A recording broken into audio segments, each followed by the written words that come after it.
I mean, it's really something. And I know that you almost have to separate pop culture kind of out and put it on a shelf and say that's just a historical phenomena. I think a lot of people that do it will realize that some sort of ugly-sounding pop junk sells to children. Well, that's something else. Well, for 6 months, and then it dies. And when it dies, it's dead. I would say one time through. Right. I mean, I could think of probably 50 songs that they sang when I was a teenager that you'll never hear again. Just junk.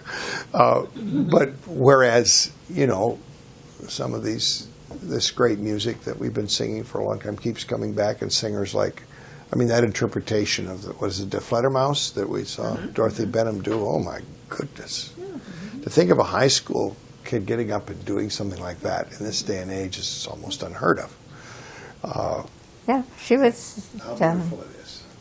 Yeah, just Janet Perry, just how extraordinary it is to hear that. And so you're still singing? Yes, I can. I don't do it.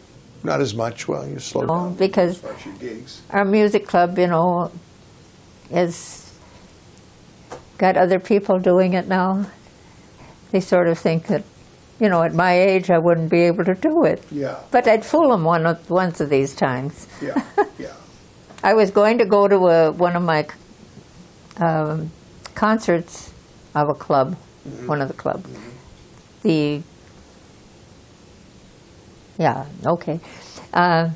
And Sunday, the 7th of June, I'm going to be gone. Well, if you want to sing something somewhere, you let me know, and I'll accompany you if I can handle it. Well, that would probably be a long way away. Well, but you should sing. I mean, you still like singing. I can hear your voice. You made a few sounds here that I haven't heard in a while. I mean, you've still got your voice. I can hit most of the notes on the scale. The voice, people seem to have issues with age and the voice, but you know, I don't know if there's anything about the voice that changes so much over time. I mean, Tony Bennett is in his 80s; he's still singing. Oh, isn't that great? He's another one of my favorite. He just sings away. I mean, you know, so. I don't know. I think you do get things, you know, you get a little hoarseness, and in which case you need to get a bigger horse, I guess. I don't know what you do with horses, but yeah, I mean, that's just... but I'd sing from the top down. You sing from the top down. You sing starting your forehead, yeah. Got to meet the bottom up, coming up, you know. Well, and she says that, this woman says that you probably get out of the habit of clearing your throat too much. She said, you don't sing with your throat, you know, breathe and don't worry about that. That's just part of your vocal instrument. But you get nervous about it. I think I've got a little nervous habit there, and I'm clearing my throat more than I need to. It's probably better to be hydrated and stop clearing your throat so much and just be hydrated, and it fades away as I clear my throat. Yes. He just recorded that one. No, it's down for posterity. So, and we listened earlier, we didn't put that in here, but to Kristen Chenoweth is one that you enjoy. I mean, there's somebody that's just having a brilliant career, and when you see that happen, you see that, well, there is, you know, that I compare it to athletics. You've heard me do this before, but the fastest runners in the world are people always want to see them run.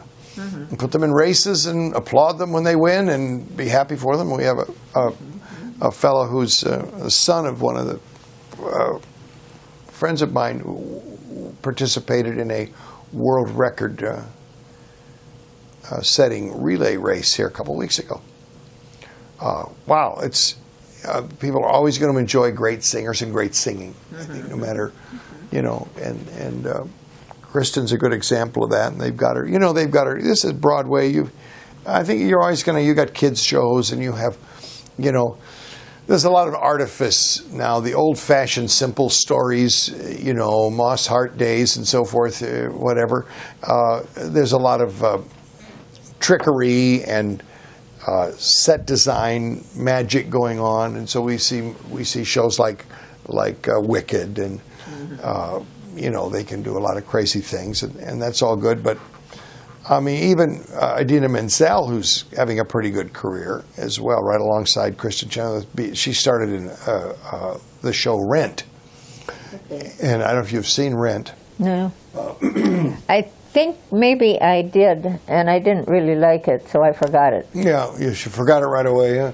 There's a DVD out, but if you listen to the score of Rent, there's some pretty tough singing in that, and that's real singing. That's real singing. Not all of it, but it's a pretty demanding score. Well, the thing is, if there isn't a melody, I don't listen to it. Well. And I find that there's a lot of music without melodies. Well, there's a lot of repetition, and of course some of the musicals, there are different ways to write, of course. And Jonathan Larson, who's a wonderful composer, that's a young man who passed away right before Rent opened. He wrote the music for it, and he had I believe it's a heart condition that they didn't know about. So they did the opening preview. New York Times came, said it was one of the best things that they'd ever seen. And he realized that this was going to go to Broadway, and it was going to do well. He was celebrating. He went home and made a cup of tea and collapsed on his kitchen floor and passed away. Wonderful composer.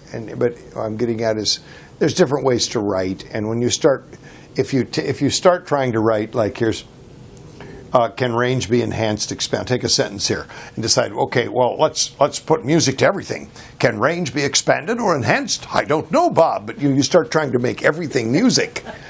Well, what you've got is kind of Sprechstimme, if you will. You've got to sing, right? It's kind of, but when you say melody, we think of,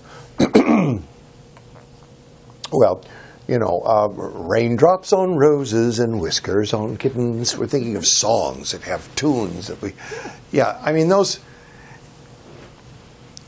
do well, and those are the things we remember, and where the kind of talk-sing stuff it just serves the show, but it doesn't live much past the show, a lot of that. Yeah, but look at how long they've lasted, the shows. Well, some of the shows have lasted. Oh my gosh, you go to the scores of what they're going to be doing in the next year or something, for the TV. Yeah. And I saw, 5 of them that they were just going to be doing, and they did parts for it. Yeah. I said I wouldn't go to that if it was under my foot. You wouldn't lift your foot to see it if it was under your foot? God, no.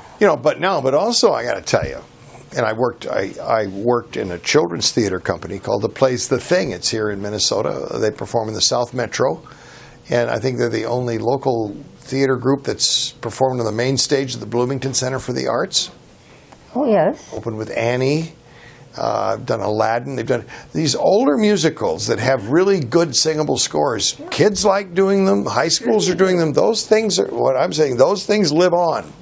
But some of the really esoteric, crazy stuff, they're not going to last. It's hard to do, not because it's great, but they're hard to do because they're just so idiosyncratic. And like I say, that kind of Sprechstimme, when you're singing every note, and Rent is a mixture there. The music in Rent, some of it is just brilliant. And some of it is a little kind of, okay, all right, why don't you just talk? Just do the dialogue and then sing. Instead of the dialogue and the singing are the same. And they're talking, I've come home to see you. I don't know why you're late. You were that way yesterday. No, but I brought my bicycle. Right, you see what I mean? They're singing everything they say. And nobody's going to remember this song, you see. There's not a song. Yeah. But the opening song, 525,600 minutes. Well, where is it? You. No, okay. No, this is it. You're going to get it now. I'm sorry. No. Are we done, Mike? Yeah, you can turn it off anytime, Mike. I think we've exhausted ourselves here.